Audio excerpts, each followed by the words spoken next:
فراد.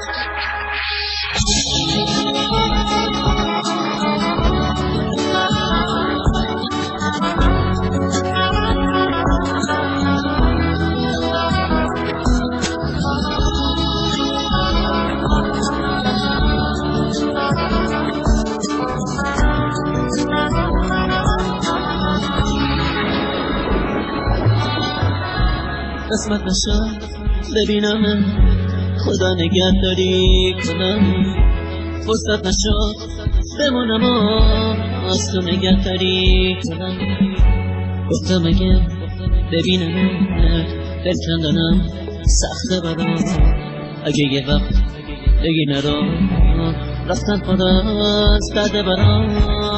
کم صدا نشنیدم ندیدم از پیش کنم، پشت سرم زاری نکن.